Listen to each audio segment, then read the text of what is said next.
वेदों से आरंभ होती है, फिर उसके बाद उपनिषद का नंबर आता है, उपनिषद के बाद स्मृतियाँ आती हैं, धर्मशास्त्र आते हैं, और फिर जो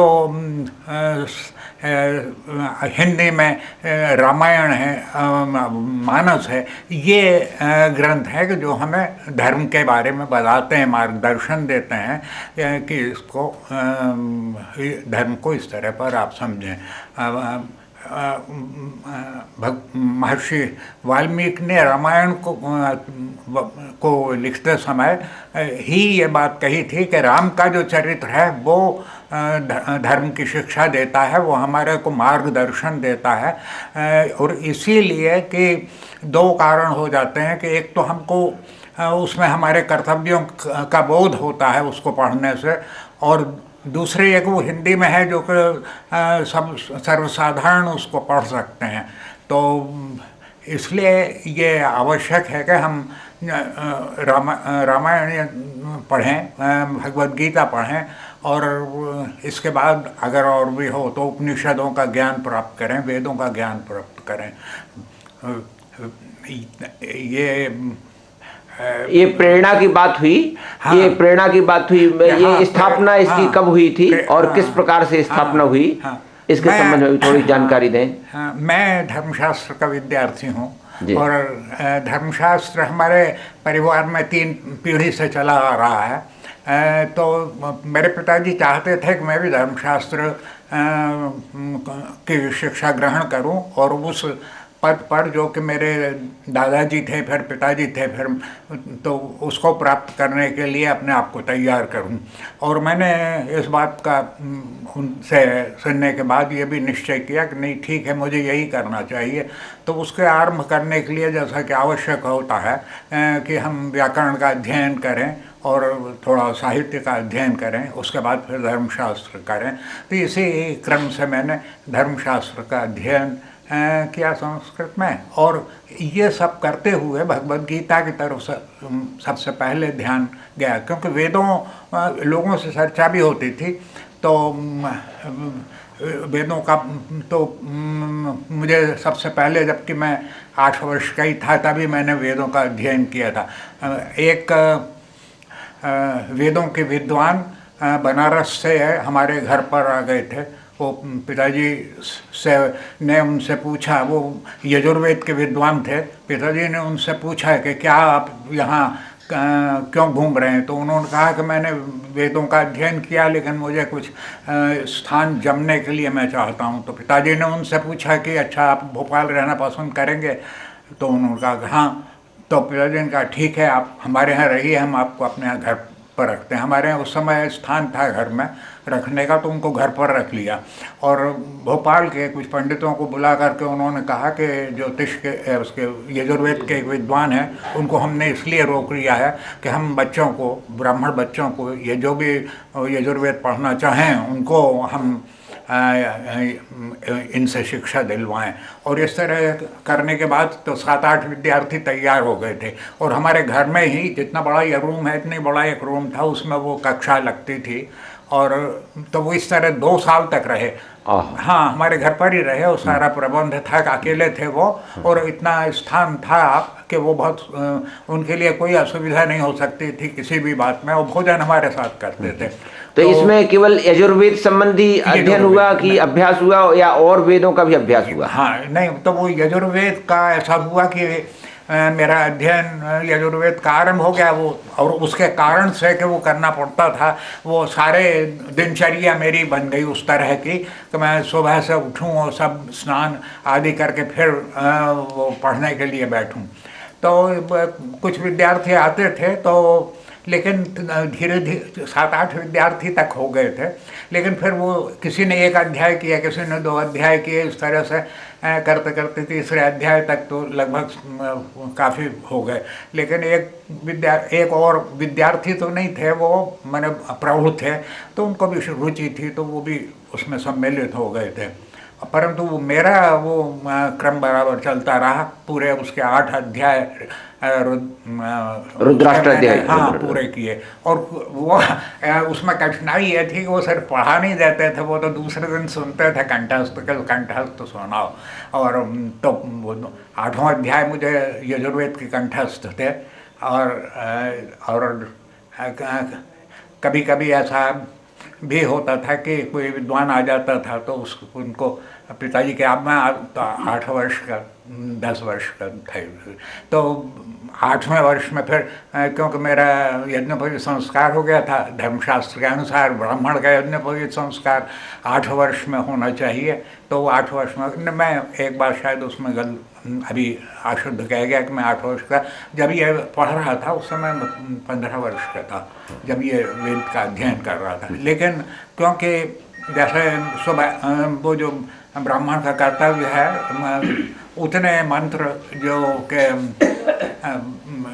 आवश्यक हैं प्रार्थना के लिए, अपनी संध्या के लिए प्राणायाम करना, तो इस तरह से वो मेरा क्रम आरंभ हो गया। और मैं पता नहीं, मैं सोचता हूँ कि क्यों लोग धर्मशास्त्र नहीं पढ़ते। धर्मशास्त्र पढ़ना तो ज़रूरी है, लोग साहित्य पढ़ लेते हैं और दूसरी और चीज़ें पढ़ते हैं, लेकिन धर्मशास्त्र नहीं पढ़ते। एक प्रश्न आ रहा है मन में, हाँ, एक प्रश्न आ रहा है कि धर्मशास्त्र के अंतर्गत किन ग्रंथों को लेते हैं? हाँ, उसके अंतर्गत क्या वेद से लेके समस्त वाङ्मय इसमें आता है, या धर्मशास्त्र में कुछ इन्हीं गिने ग्रंथ हैं जिनको हम परिगणित करते हैं? हाँ, असली में धर्मशास्त्र में बहुत सी चीज़ें वो एक हमारे चरित्र निर्माण में और हमारे जो परमात्मा के प्रति है उसमें भी विश्वास को दृढ़ करता है। और साथ ही हमें लोग तो बिल्कुल जानते ही नहीं है, और उसके कारण से जो समाज में बुराइयां फैली, वो उसका एकमात्र कारण ये था कि लोग धर्मशास्त्र नहीं पढ़ते थे। क्योंकि जैसे थोड़ा एक उदाहरण के तौर पर मैं बताता हूँ, धर्मशास्त्र कहता है कि ब्राह्मण 4 वर्णों की लड़कियों से विवाह कर सकता है। अब कितने लोग जानते हैं इस बात को कि हमारे धर्मशास्त्र का यह आदेश है। और धर्मशास्त्र जो बात कहता है वो एक तरह से ईश्वर की, भगवान की तरफ से हमारे लिए आज्ञा है कि तुम इसके अनुसार काम करो। तो लेकिन लोग पढ़ते नहीं धर्मशास्त्र, उन्हें नहीं, कोई कहता भी है तो वो कहते हैं। और इस तरह से जातियों में विभक्त होती चली गई हिंदू जाति। ब्राह्मण ही आरंभ में संभवतः कम से कम 800 जातियों में विभक्त थे, परंतु हर जाति में एक जाति बन गई, तब उसमें भी फिर भेद होना शुरू हो जाते हैं। एक एक जाति में 3-3, 4-4 भेद। तो इस तरह से ब्राह्मण 2000 जातियों में विभक्त हो गए।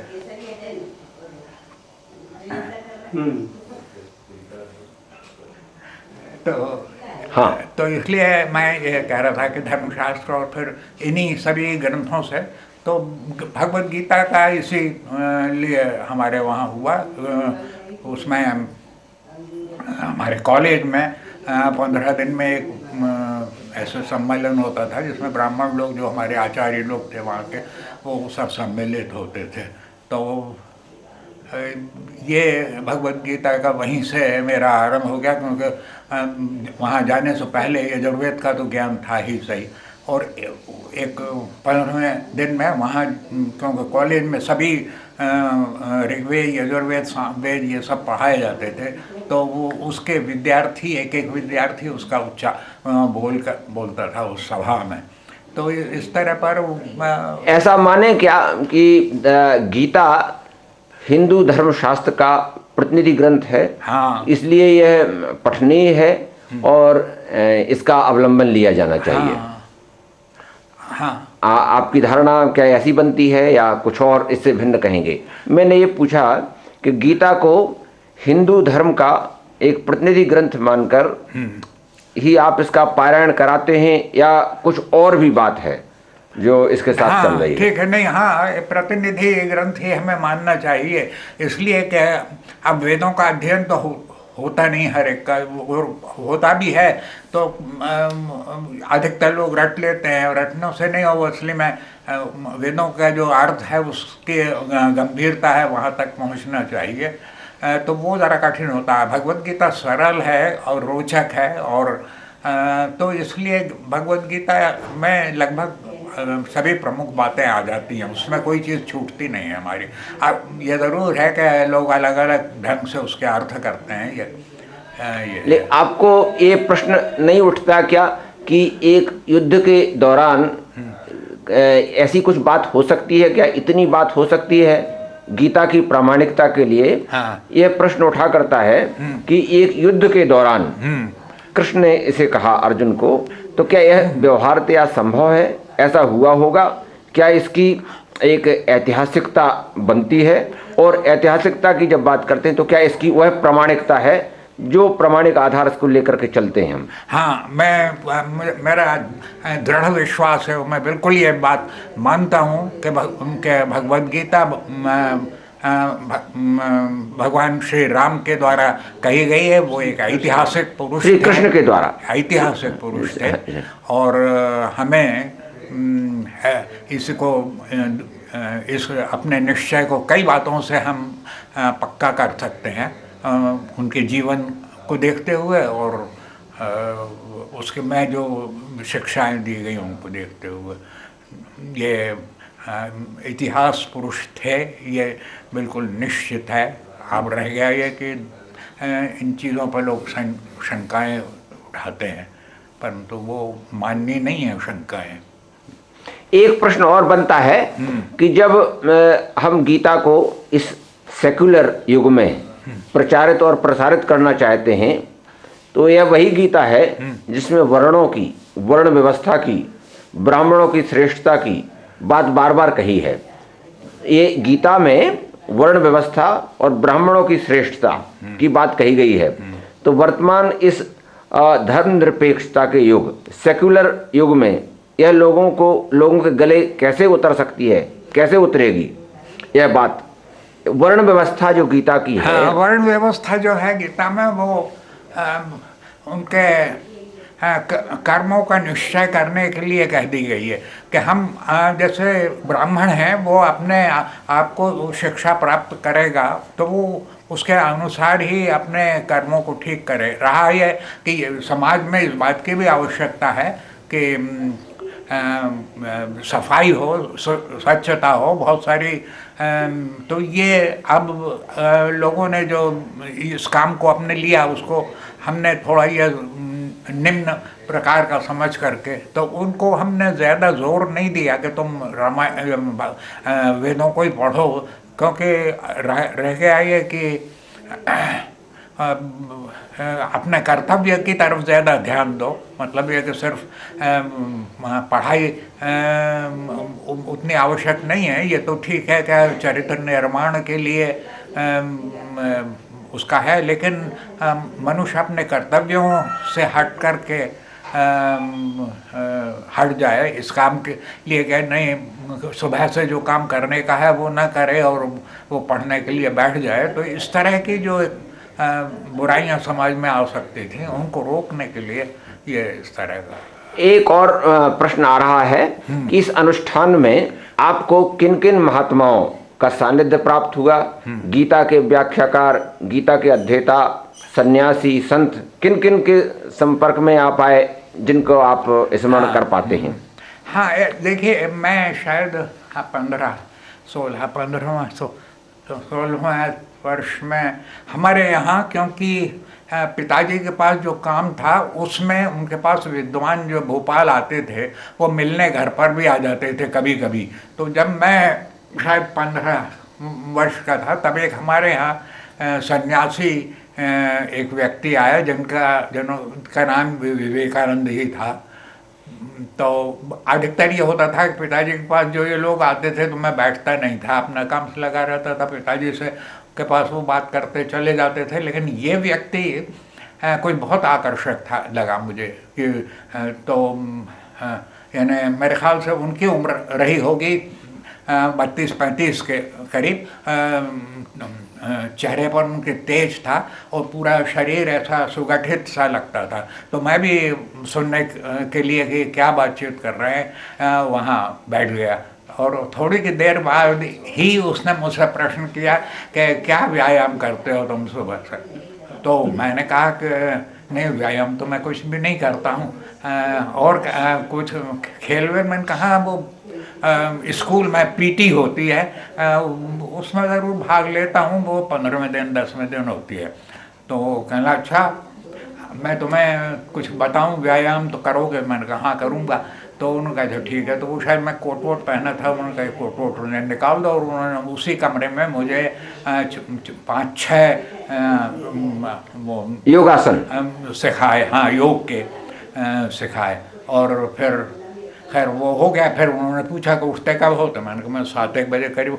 नहीं, ये करने के लिए 6 बजे उठना पड़ेगा तुम्हें। तो मैंने कहा कि अच्छा, तो अच्छा उठूँगा, हाँ वो उठोगे? हाँ उठूँगा।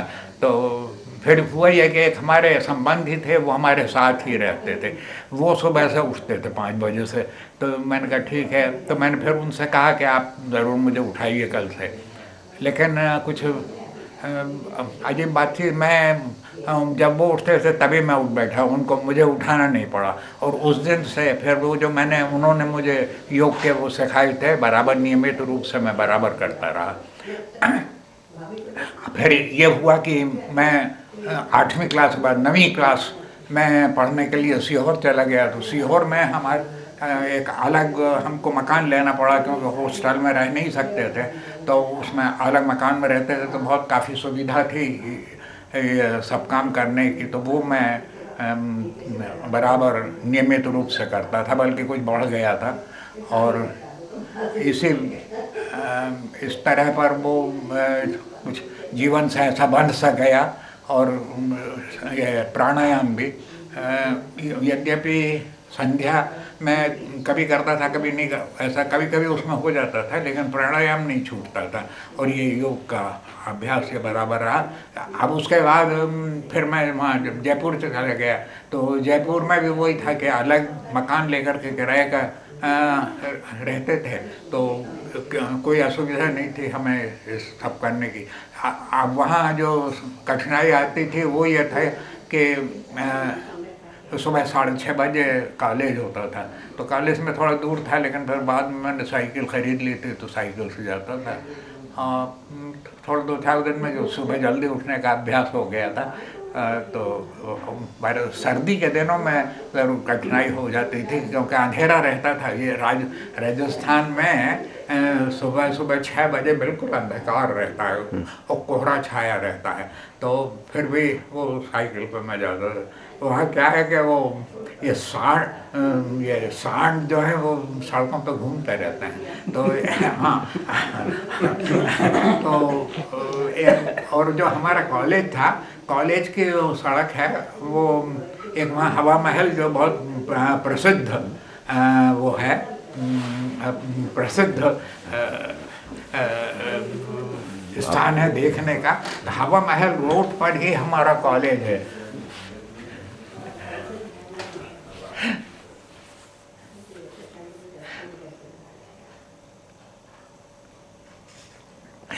तो हवा महल रोड पर, तो उसमें ढाल बहुत है उस सड़क पर कॉलेज तक जाने, हवा महल से लेकर कॉलेज तक जाने में। तो एक रोज रात को क्या, वही सुबह मैंने क्या हुआ कि वो एक सांड खड़ा था, तो एकदम उस ढाल पर मेरी साइकिल तेजी से जा रही थी और वो एकदम टकरा गया उससे। लेकिन उसने मोड़ करके भी नहीं देखा। मैंने कही आज मार डालेगा मुझे। तो इस तरह ये काफी आपने संस्मरण, आपको बहुत जन्म की सुधि मुझे आई, वैसी कुछ बात हो रही है और ये अच्छा लग रहा है हम लोगों को सुनते हुए। और ये हमने सोचा था कि आपकी एक वॉइस रिकॉर्डिंग हो और कुछ चर्चा भी हो। इस क्रम को फिर और आगे भी चलाएंगे। हाँ। कोई विषय लेकर के, हमारा विचार तो ये था। हाँ। एक विषय लेंगे, विषय केंद्रित होगा। हाँ। खंडेलवाल जी को इसीलिए लाए थे। तो और भी इस विषय को फिर आगे किसी समय बढ़ाएंगे।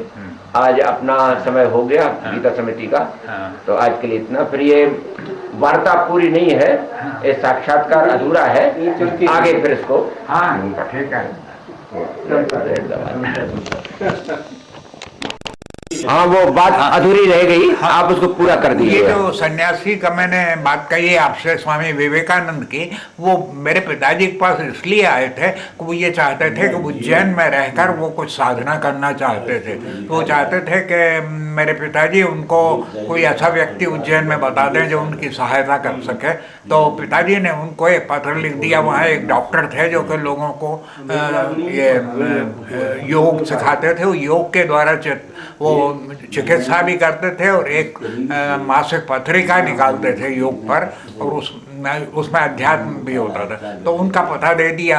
पिताजी के साथ में 1-2 बार उनके डॉक्टर के पास गया भी था उज्जैन, जब भी हम लोग गए थे।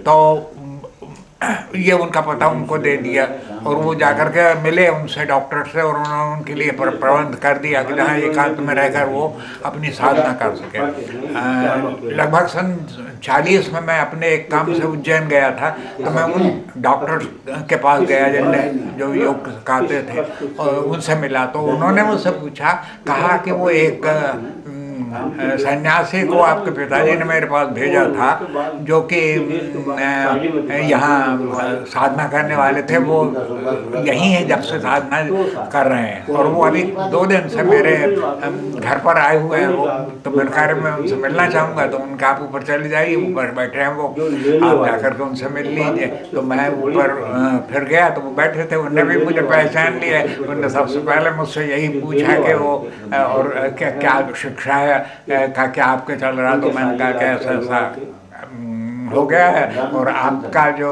आपने जो पाठ मुझे पढ़ाया था वो मैं बराबर जीवन में कर रहा हूँ, और उसके लाभ को भी मैं देख रहा हूँ अपने जीवन में। तो वो फिर मैंने कहा अच्छा ठीक है, अब आप कब तक रहेंगे उज्जैन? तो कहने नहीं, अब मैं बहुत जल्दी उज्जैन छोड़ करके हिमालय में जाने वाला हूँ। तो इस तरह पर वो उनसे भेंट हो गई थी बहुत दिनों के बाद। आज आपके यहाँ वैसे ही कोई चर्चा विशेष का विषय नहीं है, लेकिन ये इच्छा हुई कि कुछ आपकी बातचीत रिकॉर्ड करें। और आपका तो हर शब्द हमारे लिए आप तो वचन जैसा होता है, तो इसलिए जेपी व्यास जी को साथ लेकर के यहाँ आए। आज ही मुझे पता चला कि आप यहीं हैं, बम्बई से लौट के आए हैं। तो कुछ 2 महीने से करीब मैं इस इंतज़ार में था।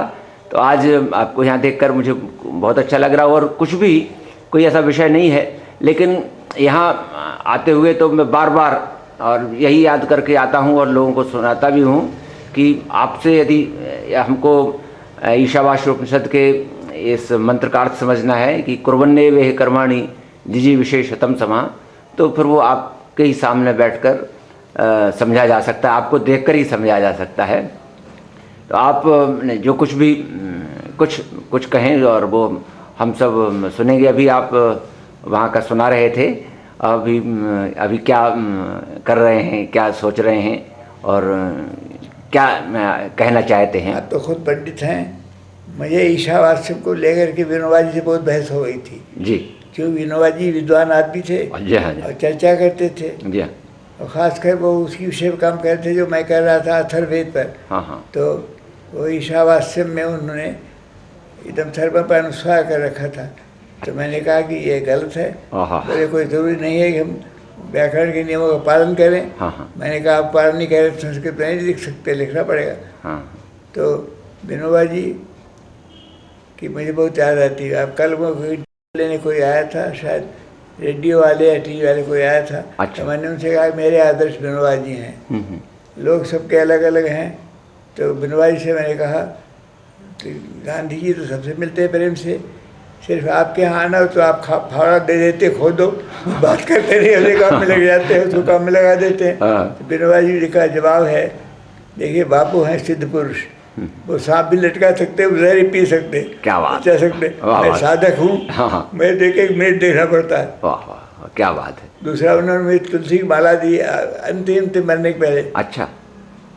ये बात आपको इसलिए कह रहा हूँ, विनोबा जी को आदर्श क्यों मानता हूँ। हाँ।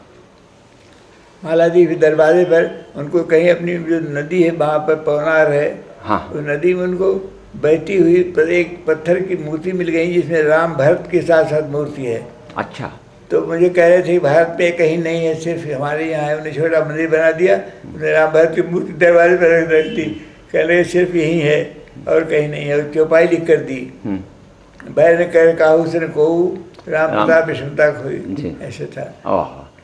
उनने जब अनशन किया तभी मैं था वहाँ। अच्छा, ये हाँ, तो उन्होंने कहा, तो अंत में जब उनकी तबीयत बहुत गिर गई, ये प्रायोपवेशन जो जिससे फिर उन्होंने बाद में देह त्याग भी किया, प्रायोपवेशन जैनों में है, संस्कृत में उसके शब्द प्रायोपवेशन है, पर उनका कारण ये था कि वो रात को 1 बजे उठ जाते थे, 7 बजे लेट जाएं और 1 बजे उठ जाएं, फिर ध्यान करते थे बजे तक। अब खाने में कुछ खाते, दही पीते 2 किलो, वो दही से उनका गला खराब हो गया। गला खराब हो जाने में वो किसी की सेवा लेना नहीं चाहते, शारीरिक स्वावलंबी आदमी थे, महाराष्ट्री ब्राह्मण। तो मुझे कहा करते थे, हमने कहा कि वो बोले, कहते थे माझा महाराष्ट्राचा मर्दाना सौंदर्य है, तो मैंने कहा मुझे जैसा आदमी भी विवाह ही नहीं कर सकते, मर्दाना सौंदर्य क्या करेंगे, तो बहुत मजाक चलता था। लेकिन बड़ी खरी बोली थी। तो मरते वक्त जब सब कोई नहीं, किसी को सुना नहीं, तो अंत में इंदिरा जी मिलने के लिए उनसे गई। तो हम लोगों ने कहा, बाबा इंदिरा जी आई हैं, नेहरू जी, जवाहरलाल नेहरू की बेटी, आपने तो गोद में खिलाया होगा। तो जब कहा इंदिरा जी आई हैं, तो सामने रहने से उन्हें मुँह गुलर से पैर कर लिया। अच्छा। फिर जब पास में आई, बोली बाबा प्रणाम, तो भी उन्हें मुँह सीधा नहीं किया, क्योंकि वो नाराज थे कि तो प्राइम मिनिस्टर बनी, तुमने गोरक्षा के लिए क्या किया। अच्छा। गोरक्षा के लिए उनसे कहते थे, इंदिरा जी ने कुछ किया नहीं, सबको खुश रखने के लिए। लेकिन एक उनके संबंध में बड़ी गलतफहमी कहें रही कि उन्होंने इमरजेंसी को अनुशासन पर्व कह दिया था, विनोबा जी ने।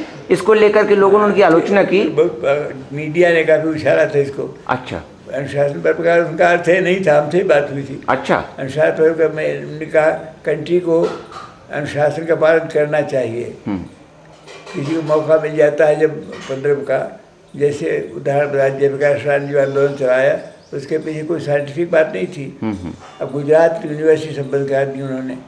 मेरे पास ईश्वर भाई पटेल का हाथ टूट गया, लड़कों ने झगड़ा किया, मेरे पास ईश्वर भाई पटेल का फ़ोन आया कि आप हमारे विद्यार्थियों को 1 साल प्रमोशन दे दीजिए, ये बड़ी कृपा है। तो मैंने प्रमोशन दे दिया उन सबको। तो वो मेरे हाथ में था इमरजेंसी का।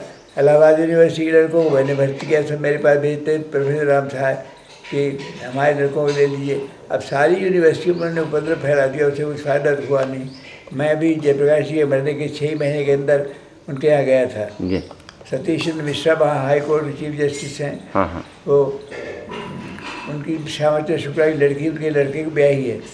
तो मैं विचार रहा था, पद्मी शुक्ला ने कहा कि आप जरा हमारे समझी के यहाँ चले जाइएगा, तो उनकी लड़की है, आप अपने लड़के के लिए अगर पसंद आए देख लीजिएगा। तो मैं गया था उनके यहाँ। तो जयप्रकाश नारायण के उस मकान में गया, कदम कुआं में, तो चपरासी ने दरवाज़ा खोल कहा, आप आए हैं, कुछ काम है? क्यों? अब तो कोई आता ही नहीं है, आज तो मैं महीने भर बाद तो ताला खोल रहा हूँ, यहाँ कोई नहीं आता।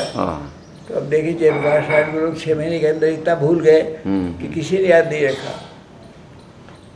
ये उस समय की बात है जब ये मोरारजी देसाई की सरकार बन चुकी थी, इमरजेंसी के बाद, उस समय की बात होगी। हाँ, मोरारजी देसाई ने इमरजेंसी लगाई नहीं थी। नहीं, वो उनकी इमरजेंसी के बाद फिर जो इमरजेंसी के बाद की बात है। हाँ, उसके 77 की बात, 77 की बात होगी। सब बंद हो गए थे, 77 की बात होगी, छूट गए।